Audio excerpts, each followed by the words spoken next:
una serie que la llamamos La Iglesia en Movimiento. Todo lo que vive se mueve y la iglesia se mueve por el poder del Espíritu Santo. Y hoy llegamos en esa serie a un texto donde aprendemos sobre la iglesia que se congrega en torno a Jesucristo y que vive en el poder de Dios. Pero antes quiero hacerle una pregunta que al principio le parecerá extraña, pero yo le voy a explicar por qué. Esta es la pregunta. ¿A usted le gusta su nombre? ¿A usted le gusta su nombre? He encontrado personas que no les gusta el nombre y hasta se lo cambian, ¿no? Y si quiere compartir con alguien a su lado, pues comparta si le gusta o no su nombre. Hay algunos que piensan que es el más lindo del mundo, otros normal. ¿A usted le gusta su nombre?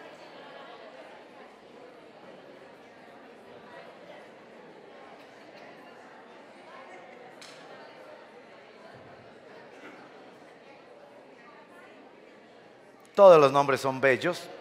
Algunos son un poco exóticos, la verdad, pero todos los nombres son bellos. El nombre mío me lo puso mi mamá porque ella veía una radionovela. No veía, oía una radionovela. Y el galán de la radionovela, imagínense cómo se llamaba. Claro, ella no estaba viendo, pero escuchando. Y así llegué yo a tener este nombre, ¿no? Que me gusta, no está mal. La razón de la pregunta. Yo quiero cambiarles a todos el nombre hoy. Y el nombre que les quiero poner a cada uno, a los hombres, Teófilo. Y a las mujeres, Teófila. Entonces, sería más o menos como Jorge Teófilo, Gabriel Teófilo, Adriana Teófila, más o menos, ¿cierto? Marta Teófila, suena más o menos. Teófilo quiere decir amante de Dios. Lindo significado. Teófilo, amante de Dios. Teófilo fue el personaje que primero recibió esta porción de la palabra de Dios. Se escribió para él esta porción que leeremos hoy, para Teófilo, y yo lo extiendo para Teófila también. La razón era muy sencilla. Teófilo había recibido el mensaje de Jesús, del amor de Dios, había quedado encantado con Jesús. Pero Teófilo no se había vinculado a una iglesia. Así que Lucas le escribe su primer tratado para hablarle del amor de Dios en la persona de Jesús, y eso lo dejó fascinado a Teófilo. Pero Teófilo era como tantos que se les hace fácil recibir el mensaje de Jesús y el Evangelio, pero se les hace tan complicado entender la iglesia. Ese grupo de hombres y mujeres en la historia que se expresan en lugares, en tiempos, y que no son propiamente monedita de oro. La iglesia es vaso de barro, no porcelana, no vaso de cristal, es vaso de barro. La iglesia hiere. Y la razón por qué la iglesia es imperfecta es porque usted y yo estamos ahí. Y Teófilo se había mantenido distante de la iglesia. Era como tantas personas en esta ciudad que no tienen mucho problema con hablar de Dios y leer la Biblia y invocar a Dios. Pero eso de un grupo cristiano lo miran con cierta distancia y con cierto temor. Para Teófilo se escribe la porción que vamos a leer, porque Teófilo se parecía a Gandhi, Mahatma Gandhi, alma grande. Gandhi, famoso luchador por los derechos civiles y por la paz. Una vez le preguntaron sobre el cristianismo, él admiraba a Jesús. Dijo: los cristianos tienen un maravilloso Cristo, pero Cristo tiene unos pésimos cristianos. Muchas veces es la misma iglesia la talanquera, el obstáculo para que personas se acerquen a Dios. La religión institucionalizada, las jerarquías, los lugares, los rituales, todo aquello. ¿Qué le decimos a Teófilo? Que se le hace fácil ser Teófilo, quien ama a Dios, pero le cuesta ser eclesiafilo, quien ama a la iglesia. ¿Qué le decimos a Teófilo? Lo encontraremos en el capítulo 2 del libro de Hechos.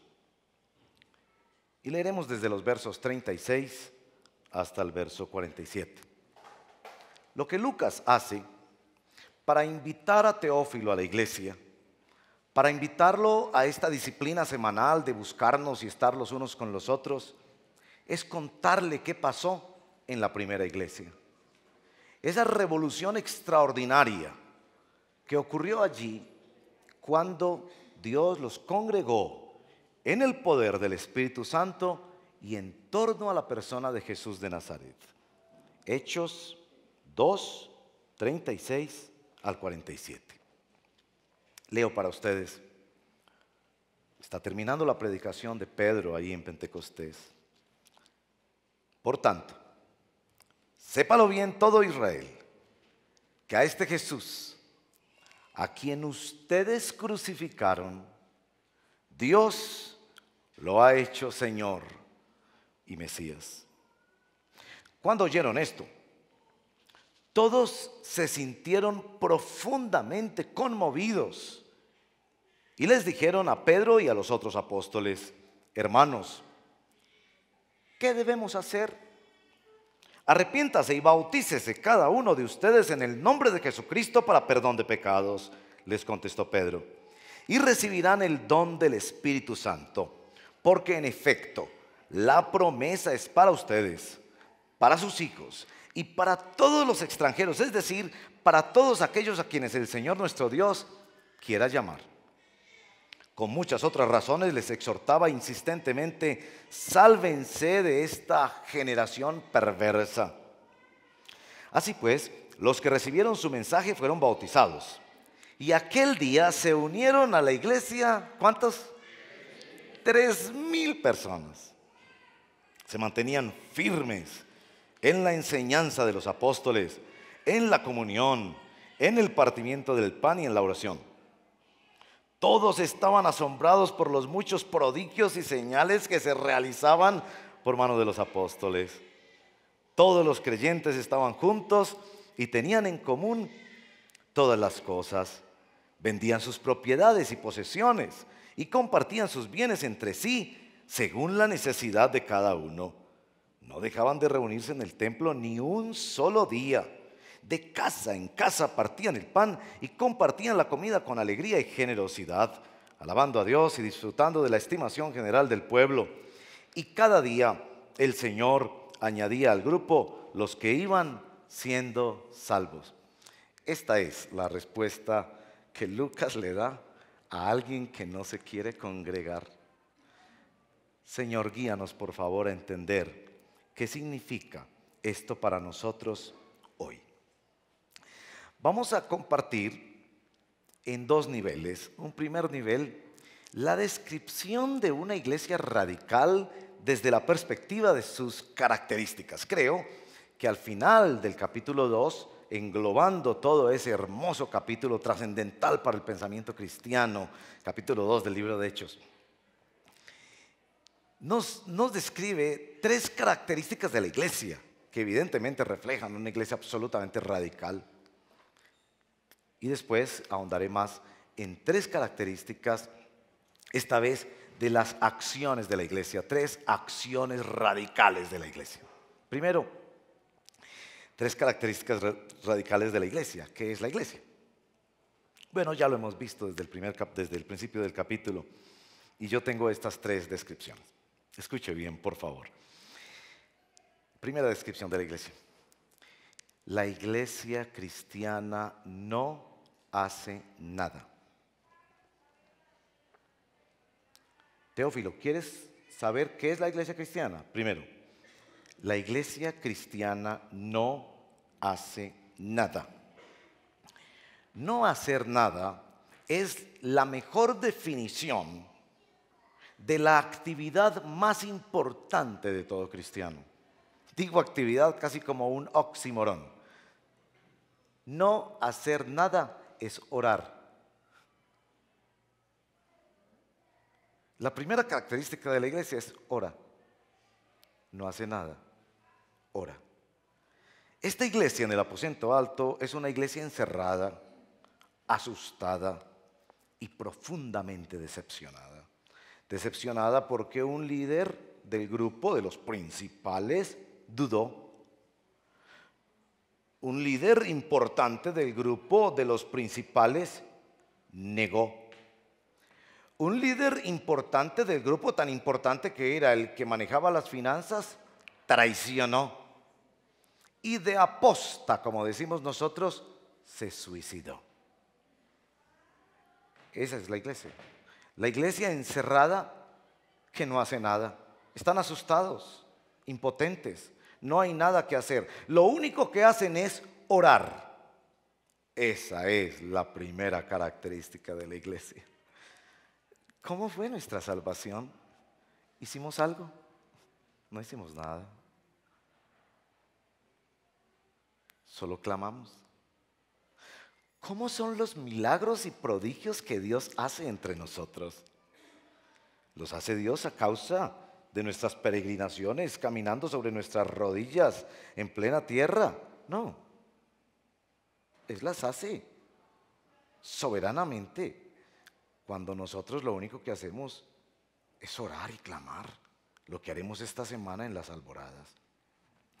Primera definición de iglesia: la iglesia no hace nada. Bienaventurado el que sepa pararse frente a Dios y decirle: estoy impotente, no tengo nada para hacer, solo puedo clamarte a ti. Hablamos un poco de eso hace 2 semanas. Segunda característica de la iglesia. Escuche esto bien, por favor. La iglesia no exalta la experiencia humana, sino la experiencia divina. Imagínense, si yo voy por la calle y de repente veo un elefante rosado volando sobre mí. Imagínense. ¿Ustedes creen que cuando yo llegue a mi casa, de qué voy a hablar? ¿Ustedes creen que voy a llegar a decirle a mi esposa cómo está el clima de hoy? ¿Cuál es la última noticia? Mi amor, ¿qué estás haciendo? Yo creo que voy a interrumpir, no solo a mi esposa, sino a todo mundo en la calle, decir: ¿sabes lo que me pasó? La experiencia que tuve, por favor, vi un elefante volando y era rosado. Esta gente acababa de tener una experiencia extraordinaria. ¿Usted sabe qué es eso? Que de repente se encontraron hablando en chino, japonés, alemán, italiano, español, griego, de la nada. Dios les dio el don de hablar idiomas para poder evangelizar a esas miles de personas que estaban en Jerusalén para la fiesta del Pentecostés. Y cuando ellos se levantan a hablar, no hablan de eso. Ellos no se levantan a decir: miren lo que nos pasó, tuvimos una tremenda experiencia y queremos que todo el mundo tenga esta experiencia. No. Ellos no predicaron la experiencia personal, sino la experiencia de Dios. Dios se murió y resucitó al tercer día. Para ellos lo importante no es su experiencia personal, qué me pasó a mí, sino la experiencia de Dios. Dios me amó tanto que murió por mí y resucitó. Ese es el querigma, la predicación cristiana. ¿Quieres saber qué es iglesia? Es la que no hace nada. Y la que en lugar de predicar su experiencia, predica la experiencia de Dios, del Dios crucificado y resucitado. Ahora lo tercero. Tercera característica radical de la iglesia. No es espectadora. Dice Mario Vargas Llosa en La generación del espectáculo que esta generación es la generación del entretenimiento, donde prendemos televisores y queremos grandes eventos, conciertos y eventos deportivos, donde solo nos sentamos a observar y esperamos que ahí sentados satisfagan todos nuestros deseos, nuestras expectativas, nuestros sueños, nos impresionen. Que esta es la generación más estática que ha conocido la humanidad. Teófilo, tienes que entender la iglesia. Primero, la iglesia no hace nada. Todo opera por la acción de Dios cuando esa iglesia ora. Segundo, esta iglesia es tan radical que no habla de lo que le pasa a ella, sino de lo que le pasó a Dios. Tercero, esto no es una iglesia espectadora. No están sentados. Y de eso ahondaremos particularmente porque enseguida quiero hablarles de las 3 prácticas radicales de la iglesia. Y como yo siempre pongo todo en 3 palabritas, parece que mi cerebro no alcanza a concebir sino 3 palabritas, así sencillo. 3 palabritas que reflejan la acción no espectadora y radical de la iglesia. Ahí va la primera. Convicciones. Esta gente, Teófilo, es gente de convicciones.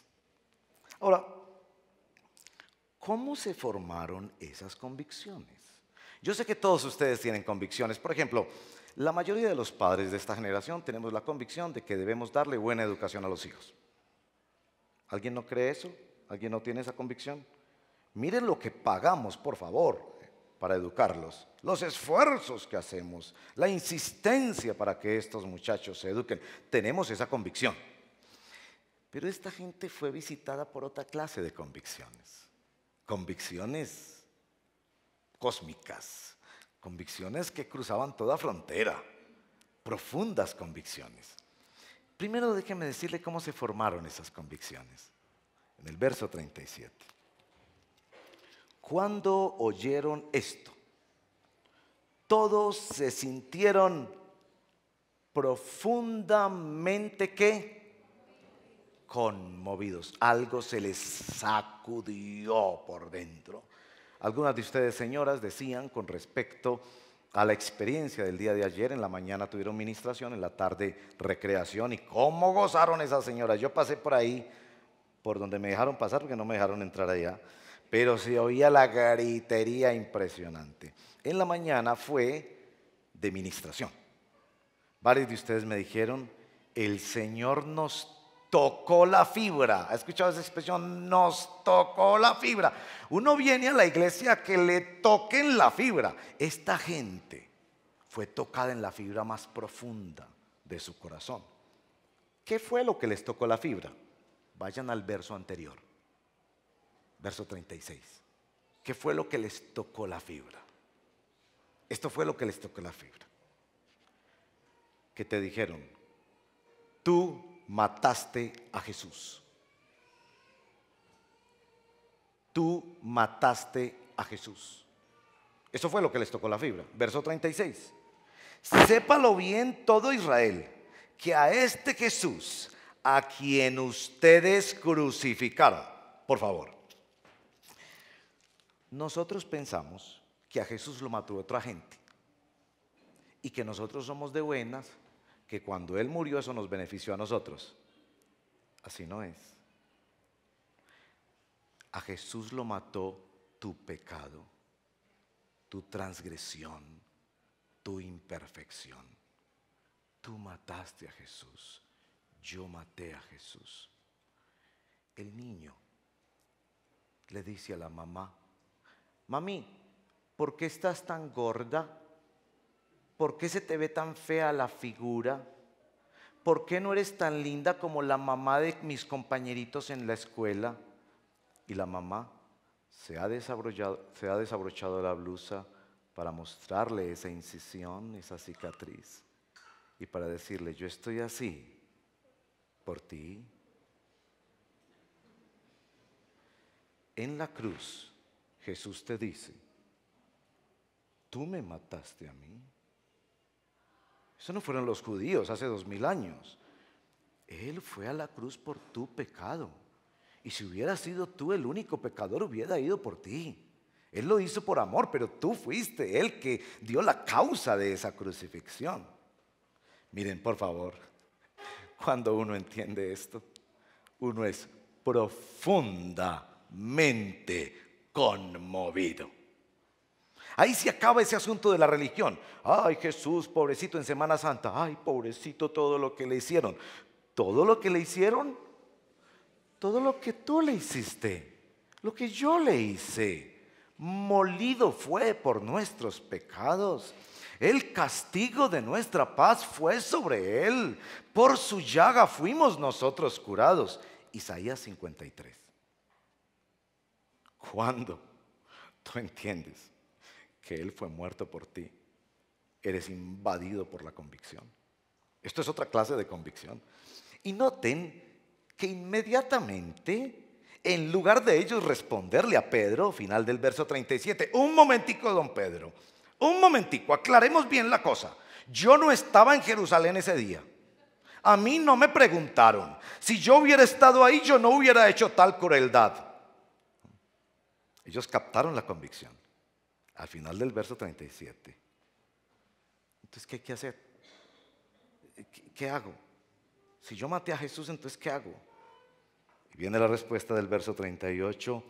Arrepiéntase y bautícese. Note este asunto de las convicciones. Las convicciones se ven. Se ven. No me diga usted, ay, yo como amo a mi mamá. Ay, yo como amo a mi mamá. Ay, como amo a mi mamá. ¿Hace cuánto no llamas a tu mamá? ¿Tu mamá que tiene necesidades le estás ayudando? ¿La has visitado? No, es que estaba muy ocupado. Entonces no me digas que amas a tu mamá. Las convicciones se ven. Y se veían en primer término en el arrepentimiento y en un acto público. Un acto público que se asumía como una vergüenza. ¿Sabe qué es lo que uno hace en el bautismo? Pararse frente a la gente y decir, yo maté a Jesús, pero resucité con él. Ese asunto maravilloso del amor de Dios. Él quiso hacerlo por mí. Yo morí con él y resucito con él. Ese asunto público de la gracia de Dios. Convicciones. Teófilo, la iglesia vive profundas convicciones. La segunda palabra de las convicciones, pasamos a las relaciones. Vean conmigo, verso 41. Aquel día se unieron a la iglesia. Yo creo que esto le causaba cierta piquiña al Teófilo. Se unieron a la iglesia. Es que no hay cristianos que son llaneros solitarios. No hay cristianos de eso. No, es que yo soy cristiano, pero yo no me identifico mucho con la iglesia de vez en cuando. O yo estoy en la iglesia online y hasta diezmo por internet. No, esta gente vivió una revolución de relaciones. Se unieron, verso 42, en la comunión, el partimiento del pan y la oración.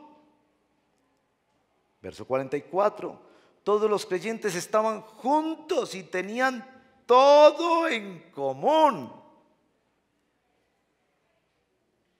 Verso 45, compartían sus bienes. Verso 46, oiga eso bien.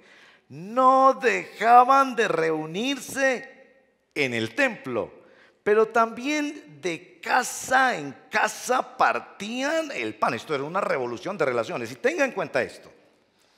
Aquí están esos 120 que hace un rato están más asustados. Y están 3000 visitantes desconocidos. Posiblemente algunos de los que habían gritado crucifícale, crucifícale, y que habían participado en el juicio injusto de su líder Jesús. Y aquí está esta gente recibiendo y abrazando al enemigo. Una revolución de relaciones. Ellos entendieron muy bien esto. Uno no escoge los hermanos. ¿Usted escogió sus hermanitos? ¿Usted escogió los hermanitos que iba a tener? No. Poquitos o muchos usted no los escogió. Ni los primos, ni los tíos. La mayoría de las cosas importantes de la vida nosotros no las escogemos. Y todavía hay quien dice, no, yo voy a esperar para unirme a esa iglesia donde hay gente tan chévere. Todos son tan lindos, eso parece un paraíso. Claro, voy a ir yo y yo no soy tan perfecto, pero ellos me van a aguantar. Yo no voy a tener que aguantarlos a ellos, porque ellos son perfectos, pero ellos sí me van a poder aguantar a mí. Y pasa la luna de miel. A veces esa luna de miel con la iglesia dura un mes, a veces dura 6 meses. Y te das cuenta que esa iglesia sigue siendo vasija de barro sobre la cual Dios ha puesto un tesoro, el tesoro de su presencia y del evangelio. Pero finalmente, vasija de barro. Esto fue una revolución de relaciones. Ellos empezaron a abrazarse y a aceptarse, aunque previamente no se conocían. No estaban apoyándose en compartir con las personas que más les gustaba, sino que estaban dispuestos a llamarse hermanos. Como decía Dietrich Bonhoeffer, a verse a través de Jesucristo. A ver al otro mediados por Jesús. No mediados por el gusto, no mediados por el interés, no mediados por la química, sino mediados por Jesucristo. Tú confiesas a Jesús, yo confieso a Jesús. Somos hermanos. Esta es la iglesia radical, la iglesia que tiene convicciones y se le ven las convicciones, que tiene relaciones y se le ven el cruce de fronteras en las relaciones interpersonales. Pero lo que más resalta este texto son las posesiones. Las posesiones. La práctica más determinante de la primera iglesia fue el uso que esa iglesia le dio a sus posesiones. Ya Jesús en el Evangelio nos ha dicho, donde esté tu tesoro, ahí está tu corazón. Miren conmigo, por favor. Verso 42. Se mantenían firmes en el partimiento del pan. Verso 43. Verso 44. Tenían todo en común. Y quizás ustedes están impresionados como yo por el verso 45. Sin presión de pastores, sin discursos manipuladores, sin promesas vagas y peregrinas, sencillamente porque les había visitado la convicción profunda y poderosa del Espíritu, porque se llamaban hermanos de verdad los unos a los otros. Verso 45. Vendían sus propiedades y posesiones y compartían sus bienes entre sí según la necesidad de cada uno. Por favor, por favor. ¿Se acuerdan que un día les hablé sobre ese asunto de decir a la orden? A la orden, con la famosa historia de la camisa amarilla. ¿No se acuerdan de la historia de la camisa amarilla? A la orden. Qué tan bonito el carro que se compró, hermano. Ahí lo tiene a la orden. Mentira. No está poniéndoselo a la orden de los demás. Está sencillamente diciendo una más de esas frases hipócritas que decimos en la vida social. Esta gente de verdad decía a la orden. Y si yo tengo esa propiedad, si yo tengo esos recursos y mi hermano no los tiene, venían sin ser obligados, sin que se les manipulara, desde adentro, una convicción profunda, un amor profundo hacia otras personas, aquí está, yo voy a contribuir. Nos dice el verso 46 que no solo se reunían en el templo todos los días, sino de casa en casa. ¿Para qué? Para partir el pan. Bueno, algunos sugieren que esa era la Santa Cena y todo, pero me parece que es sencillamente comer juntos. Comer juntos. Y miren que a nosotros nos cuesta invitar para un tinto. El otro día estaba en una familia y como yo hago bromas, ¿no? Y a veces se me va la mano en las bromas que hago, por supuesto. Estuve en esa familia, ¿no? Que me invitó ahí en la mañana, y ya eran como las 11 de la mañana. Pastor, ¿le provoca un tinto? Me dijo la señora. Y yo le dije, ¿no será que nos daña el almuercito? ¿Me da el tinto después del almuercito mejor?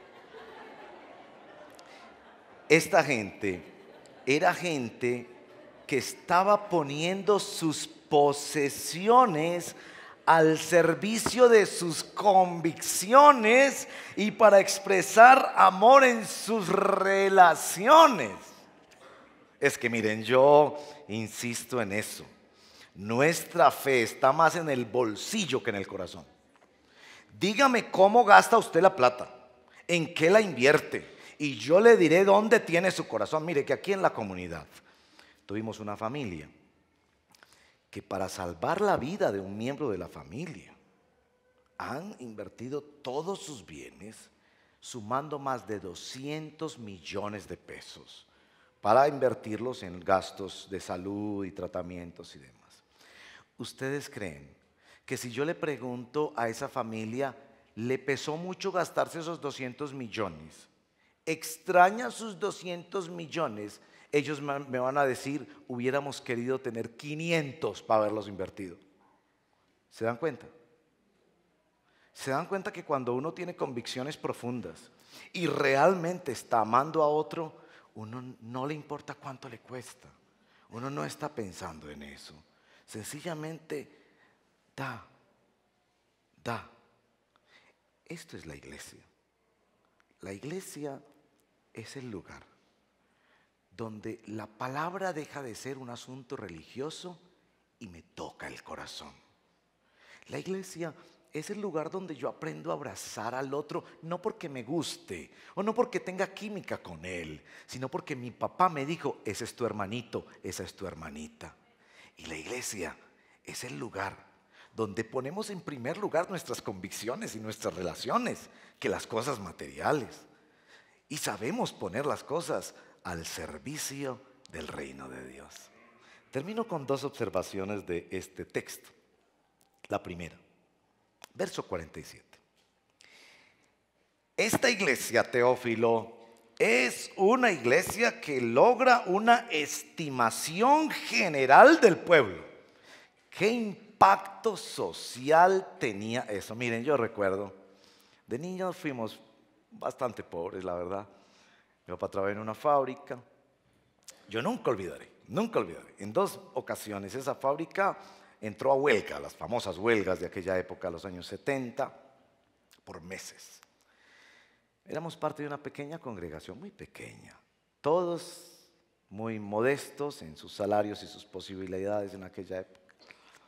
Pero recuerdo aquella iglesia trayéndonos mercadito a nuestra casa. Nuestros vecinos decían, ¿qué pasa con esa familia?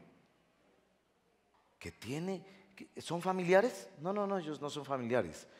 Son mucho más que familiares. Porque la relación que ellos tienen es eterna. Tu relación conmigo, eterna. Papá, mamá, hermanos, primos. El día del velorio, hasta ahí. ¿O usted volvió a saludar al primo que se le murió? Hasta ahí. Pero usted y yo tenemos una relación eterna. Y eso creaba un impacto social extraordinario. ¿Qué nivel de pertenencia tiene esta gente con un grupo de personas, por favor? ¿Qué nivel de pertenencia? Segunda observación para terminar. ¿Se dan cuenta que en el verso 47 dice, cada día el Señor añadía?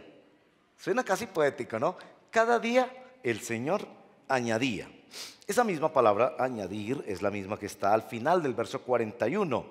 Se unieron a la iglesia. Es decir, visiblemente ellos se añadieron, pero interiormente fue Dios el que los añadió. Ahora, piensa esto muy bien, porque quiero terminar ahí. Todos queremos que se nos añada. Yo quiero que se me añada salud. Dame muchos años, le digo yo al Señor, dame muchos años, dame muchos años. Quiero hacer muchas cosas, dame muchos años. Yo quiero que se me añada salud y años. Que se nos añadan cositas, ¿no? Que se nos añada mejor sueldito y que se nos añada mejor casita y que se nos añadan amigos, mejores amigos, ¿no? Todo eso. Nosotros pensamos más en que se nos añada a que nosotros seamos añadidos. ¿Me hago entender en la diferencia? Dios dice, voy a bendecir esta iglesia. Les voy a mandar a Jorge, les voy a mandar a Santiago, les voy a mandar a Adriana, les voy a mandar a Carolina. Piensa eso por un momento. Tú piensas que tú vienes aquí para que se te añada. Se te añada bendición, milagros y todo. Y es cierto, Dios lo hace, extraordinariamente lo hace. Pero Dios está pensando es que Él está moviendo a esa persona para crear la revolución más grande que ha conocido la historia, que se llama Iglesia Cristiana. La empresa más grande en la historia, la que ha movido más gente en la historia, la que han perseguido de las formas más crueles y entre más la han perseguido, más ha crecido. La organización en la cual hay gente que está dispuesta a dar su vida, como nuestros hermanos en Pakistán y en Irak. Y Dios está pensando que tú vas a ser añadido a ese ejército. Yo quiero ser parte de eso. Los seres humanos anhelamos profundamente ser añadidos a algo más grande que nosotros. Y a veces pensamos que no es una multinacional. Y a veces pensamos que es un matrimonio. Y a veces pensamos que es poder tener la ciudadanía de tal nación del norte. Los seres humanos anhelamos ser añadidos a una cosa cósmica más grande, Teófilo. Esa cosa cósmica más grande, el reino de Dios, es la iglesia de barro, pero con un tesoro dentro. Tú estás invitado a ser de ese ejército, donde las convicciones nos hacen transformar las relaciones y no permiten que sean un ídolo para nosotros las posesiones. Amén. Cierre sus ojos y oremos. En nuestra serie estamos diciendo la iglesia en movimiento. Y esta es la canción con la que invocamos el Espíritu Santo. ¿Cuánto necesitamos invocar el Espíritu Santo? Para no quedar presos en nuestras ambiciones ni manipulaciones de otros, y que sea el Espíritu el que mueve la convicción, las relaciones y las posesiones nuestras. Es el Espíritu el que nos lleva a creer como se debe, a tener fe profunda. Es el Espíritu el que nos lleva a abrazar al otro. Y es el Espíritu el que nos lleva a dar. Y esta es la canción para que oremos. Muévete en mí, muévete en mí, muévete en mí, Espíritu de Dios. Te necesito. Yo no quiero ser esclavo de posesiones, ni de vicios, ni de adicciones, ni de cosas, ni de trabajos, ni de vanidad, ni de cuerpo. Muévete dentro de mí, dame esa felicidad que solo tú das. aunque no tenga nada más. Esa felicidad que tuvo San Juan estando totalmente solo. Esa felicidad que tuvo Pablo estando preso. Ven, Espíritu, invoca al Espíritu de Dios. Dile, ven y muéveme. Muévete en mí. Muévete, Espíritu de Dios que estás en la iglesia y que te derramas. Toma mi mente y mi corazón. Llena mi vida de tu amor. Muévete en mí, Dios Espíritu. Muévete en mí. Muévete en mí.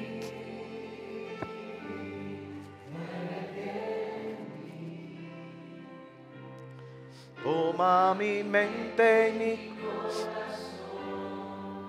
llena mi vida de tu amor, muévete en mí. Yo creo que el Espíritu Santo está aquí entre nosotros. Y el Espíritu de Dios, así es, yo lo creo, lo siento y lo percibo en el nombre de Jesús.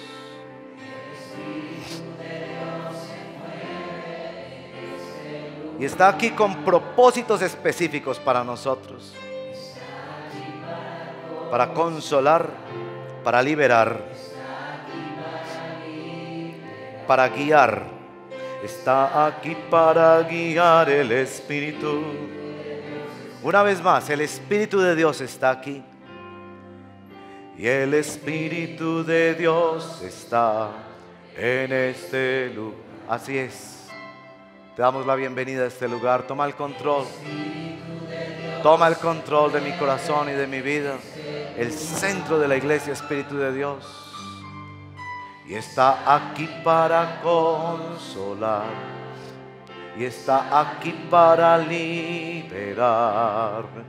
Y está aquí para guiar. En virtud de la obra perfecta de Jesús en su muerte y resurrección. Muévete en mí. Muévete en mí, Espíritu de Dios.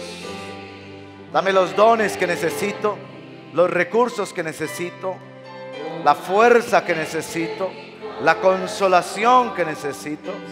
En el nombre de Jesús. Muévete en mí, Dios Espíritu.